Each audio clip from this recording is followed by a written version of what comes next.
বানভাসী ঘাটাল, বছর বছর বন্যার মেগা শো, জলমগ্ন গোটা এলাকা। লোকালয় নাকি নদী তা বোঝা দায়। বর্ষার শুরুতেই পশ্চিম মেদিনীপুরের বিস্তীর্ণ অঞ্চল বানভাসী। বৃষ্টির পরিমাণ বাড়লে বন্যা পরিস্থিতি আরো ভয়ঙ্কর হয়ে উঠবে বলেই মনে করা হচ্ছে। গত কয়েকদিন ধরে নিম্নচাপের বৃষ্টিতে বেড়েছে শিলাবতী ও ঝুমি নদীর জলস্তর। শিলাবতী ও ঝুমি নদীর জলস্তর বেড়ে প্লাবিত ঘাটাল পুরো এলাকা সহ গ্রাম পঞ্চায়েতের বিস্তীর্ণ এলাকা। পুরসভার ২ নম্বর ওয়ার্ড আরগোড়া ১ নম্বর চাতল এলাকায় ঘাটাল চন্দ্রকোনা রাজ্য সড়ক জলের তলায়, বিচ্ছিন্ন যোগাযোগ ব্যবস্থা। জলের তলায় ঘাটাল পুরো সুস্বাস্থ্য কেন্দ্র, ঢালাই রাস্তা সহ একাধিক ঘরবাড়ি ও বিঘের পর বিঘে কৃষি জমি। নৌকা এবং ডিঙি করেই চলছে যাতায়াত।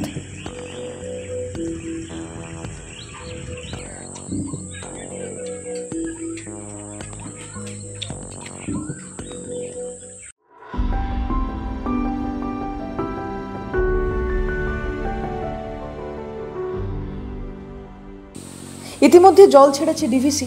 প্রায় ২ লক্ষ মানুষ ক্ষতিগ্রস্ত হয়েছে। ২,০০০-এর বেশি মানুষকে আশ্রয় শিবিরে সরানো হয়েছে।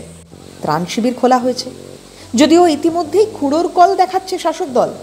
আর কয়েক বছরের মধ্যে ঘাটাল মাস্টার প্ল্যানের কাজ সম্পূর্ণ হয়ে যাবে বলে এক্সপোস্ট করেছেন সাংসদ। সেই এক ঢাল এক কাশি। তবে আশ্বাসে আর বিশ্বাস রাখছেন না স্থানীয় মানুষ।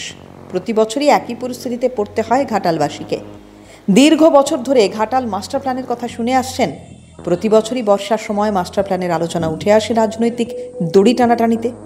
বর্ষা কাটলেই আলোচনায় অন্য ইস্যু। ২০২৪-এ রাজ্য সরকার সিদ্ধান্ত নেয় কেন্দ্রের সহযোগিতা ছাড়াই ঘাটাল মাস্টার প্ল্যান বাস্তবায়িত করবে। বাজেটে ৫০০ কোটি টাকা বরাদ্দও করে।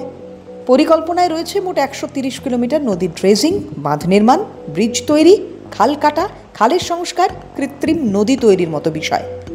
কিন্তু কার্যক্ষেত্রে সবই খেয়ালি পোলাও হয়ে দাঁড়াচ্ছে। অপরদিকে শিলাই ও দ্বারকেশ্বরের ওপর অবৈজ্ঞানিকভাবে মানুষের কার্যকলাপ দিন প্রতিদিন ঘাটাল সহ একটি বিশাল এলাকাকে প্রতি বছর বানভাসী করে তুলছে। উন্নয়নের নামে নদীর প্রতি অবিচারের মাশুল গুনতে হচ্ছে ঘাটালকে।